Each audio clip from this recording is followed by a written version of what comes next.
भिंड की सतरी बटालियन में मां निरंजना धाम में चल रही भागवत कथा का भव्य समापन हुआ। कथा के दौरान भिंड वासियों ने भरपूर कथा का लाभ लिया।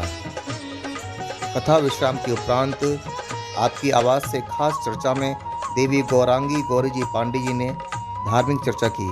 देखिए इस धार्मिक चर्चा के मुख्य अंश। नमस्कार, आपकी आवाज़ पर आज हम आपको मिलाने जा रहे हैं देवी गौरांगी गौरी जी पांडे जी से। अभी हाल ही में भिंड शहर के सतरी बटालियन मां निरंजना धाम पर एक भव्य भागवत कथा का समापन कल ही हुआ है। आइए देवी जी चर्चा करते हैं कि इस भागवत कथा के दौरान उनके क्या अनुभव रहे और उनके कुछ व्यक्तिगत जीवन के बारे में। देवी जी, आपकी आवाज़ पर आपका स्वागत है। हमारे जो चैनल के जो लोग हैं, जो व्यूअर्स हैं, वो जानना चाहेंगे कि आपकी जो शुरुआत से लेकर के अभी तक की यात्रा रही है संक्षिप्त में, अमूमन ये जो क्षेत्र आपने चुना है महिलाओं के लिए, लड़कियों के लिए, बहुत ही कम लोग, बहुत ही कम महिलाएं, बहुत ही कम लड़कियां इतना जज्बा दिखा पाती हैं कि वो इस क्षेत्र में आएँ। आपने क्या सोचकर आध्यात्म के क्षेत्र को चुना? सबसे पहले तो आपके इस चैनल से जितने भी लोग जुड़े हुए हैं, जितने भक्त जुड़े हुए हैं, आप सभी को मेरा सादर प्रणाम। जय श्री राम, जय श्रीमन्नारायण। लक्ष्मीनाथ समारंभाम नाथयामुन मध्यमाम अस्मदाचार्य पर्यंताम वंदे गुरु परंपराम। पूज्य गुरुदेव भगवान के चरणों में बारंबार प्रणाम।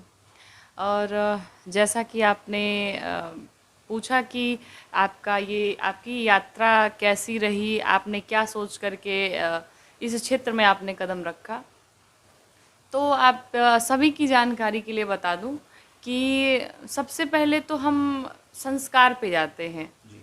घर में क्या है ना कि बच्चे अगर छोटे छोटे बच्चे हैं तो माता पिता जैसा करते हैं वो बच्चे उन्हें वही फॉलो करते हैं, वैसा ही देखते हैं, सीख लेते हैं। तो मेरे घर पे भी वही स्थिति थी। बचपन से ही अपने माता पिता, अपने पूरे परिवार को हम देखते आते थे। घर पे माता रानी का मंदिर भी है, तो माता रानी के मंदिर में सभी लोग जैसे पूजा पाठ माँ की सेवा करते थे, हम भी उनकी सेवा करते थे। बचपन से ही उनकी सेवा में लग गए और फिर ये माँ की ही प्रेरणा से ये मेरी इच्छा जागृत हुई कि मुझे इस क्षेत्र में आना है, लोगों को समझाना है, बताना है क्या उचित है क्या अनुचित है। और रही बात कथा की, तो ये तो भगवान की कृपा से होता है। बिना भगवान की कृपा के ये सुलभ हो ही नहीं सकता। चाहे कोई कितना भी विद्वान हो जाए, कितना भी ज्ञान अर्जित कर ले, लेकिन भगवान के चरणों तक पहुंचना, भगवान की कथा को गाना, व्यासपीठ तक जाना, ये सिर्फ भगवान की कृपा से ही सुलभ हो सकता है। दूसरा कोई और उपाय नहीं है।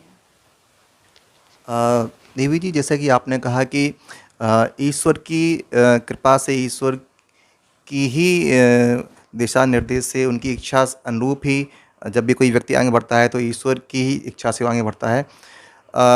धर्म की बात करें, जब हम भारत देश की बात करते हैं तो धर्म सबसे पहले आता है, क्योंकि भारत वो देश है जहाँ पर धर्म को सर्वोपरि रखा गया है और हमारे शास्त्र भी कहते हैं कि धर्मो रक्षति रक्षितः। तो धर्म को आप कैसे परिभाषित करते हैं? क्या है धर्म आखिरकार? देखिए, एक मनुष्य का सबसे बड़ा धर्म है परहित सरिस धर्म नहीं भाई। दूसरों परोपकार जिसे कहते हैं, आप किसी ऐसे व्यक्ति की सहायता करें, किसी ऐसे व्यक्ति की मदद करें जिसे आप बिल्कुल जानते नहीं हैं। अगर आप ऐसे किसी व्यक्ति की सहायता करते हैं, उसके लिए आप अगर कोई योगदान देते हैं, कुछ उसकी मदद करते हैं, तो यही हमें हमारी नज़र में या फिर शास्त्रों का भी ऐसा मत है कि वही सबसे बड़ा जीवन में धर्म है। उससे बड़ा कोई धर्म नहीं है। और दूसरों को कष्ट देना, दूसरों को पीड़ा पहुँचाना, इससे बड़ा कोई अधर्म नहीं है। बहुत ही सुंदर कहा आपने।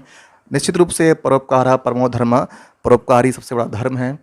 देवी जी, अभी जो आपने अभी अपनी भागवत कथा का भी समापन किया है कल, तो भिंड शहर में आकर के यहाँ के लोगों से भी आप रूबरू हुई हैं और जो प्रेम मिला है, आपने जो ज्ञान की गंगा यहाँ सतवी बटालियन निरंजन धाम में बहाई है, तो क्या कुछ अनुभव रहा है आपका यहाँ पर? यहाँ पर दंदरुआ धाम में भी आपने दर्शन किए हैं, तो इन कुछ अनुभव के बारे में आप बताएं। अब देखिए, यहाँ भी माँ निरंजना धाम का मंदिर है, इतना अद्भुत मंदिर कि इससे पहले भी जब हम आए थे तो माँ का हमने दर्शन किया। और मुझे यही लगता है कि माँ ने मुझे यहाँ पर कथा करने के लिए बुलाया, माँ का मुझे आशीर्वाद प्राप्त हुआ, ये मेरा बड़ा सौभाग्य है। और कथा के मध्य में पूज्य श्री महामंडलेश्वर रामदास जी महाराज का भी आगमन हुआ, सभी संतों का आगमन हुआ। तो ये मेरे लिए परम सौभाग्य की बात है कि कथा के मध्य में संतों का आशीर्वाद मिलना, उनके आशीर्वचन मिलना, ये बहुत बड़ी बात है। और यहाँ के लोगों की बात रही तो यहाँ के जितने भी 17 बटालियन के जितने भी यहाँ की कमेटी के सदस्य हैं, जितने भी हमारे युवा भाई लगे थे इस कथा को सफल बनाने के लिए, इस आयोजन में लगे हुए थे, तन मन धन से सभी दिन रात एक करके इस आयोजन को सफल बनाने में लगे हुए थे। तो यहाँ आकर के मुझे बहुत अच्छा लगा, बहुत प्रसन्नता हुई ये देख करके कि लोग इस प्रकार से 4-4 घंटे, 4.5 घंटे तक कथा चलती रहती थी और लोग बिल्कुल तन्मयता से, बड़ी गंभीरता से सुनते रहते थे, भजनों का आनंद लेते थे, कथा का आनंद लेते थे। सभी बड़े भक्त मुझे आकर के यहाँ बहुत अच्छा लगा। अभी मुझे बताया हमारे मित्र ने कि अभी आगामी समय में आप विदेश भी जा रही हैं कथा करने के लिए, तो कहाँ कैसे जा रही हैं उस बारे में थोड़ा बताएं आप। जी, भगवान की ही कृपा से अपनी आगामी कथा 16 जनवरी 2023 में यूरोप के नेदरलैंड में अपनी कथा निश्चित की गई है। और भगवान की बड़ी अद्भुत ये कृपा है कि 2 साल पहले ही अपना था कि मुझे मॉरिशस जाना था, लेकिन कोरोना के कारण मेरा जाना नहीं हो पाया था। लेकिन माँ ने फिर से, भगवान ठाकुर जी ने फिर से ये संयोग बनाया है कि भगवान ने मुझे चुना है। भगवान की इस कथा को अभी तक तो हम अपने भारत देश में अपने सनातन का प्रचार प्रसार कर रहे थे, लेकिन अब विदेश यात्रा भी हमारी प्रारंभ होगी और वहाँ पे कई कई स्थानों पर, 3-4 स्थानों पर अलग अलग वहाँ के पार्लियामेंट में एक दिन की कथा का आयोजन किया गया है। यहाँ अपने भारत देश से भी बड़े बड़े जो भी संत महात्मा हैं उनका भी आगमन होने वाला है और उन संतों के बीच में बैठ करके मुझे कथा गाना है।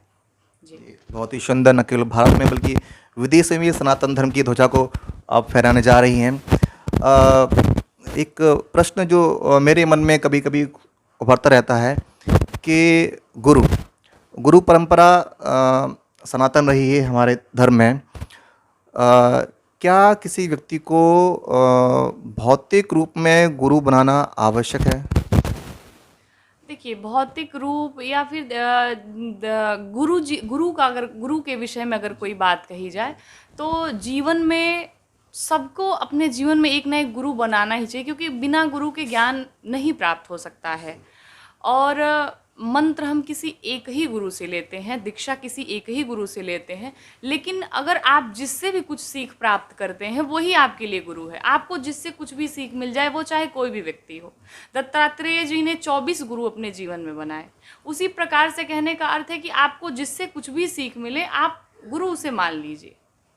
बिल्कुल सही कहा। गुरु जिसका शाब्दिक अर्थ है गु और रू, जो हमें अंधकार से प्रकाश की ओर ले जाए, वही गुरु है। लेकिन जब हम आध्यात्म की बात करें, जैसे आपने कहा दत्तात्रेय जी, इन्होंने 24 गुरु अपने जीवन में बनाए।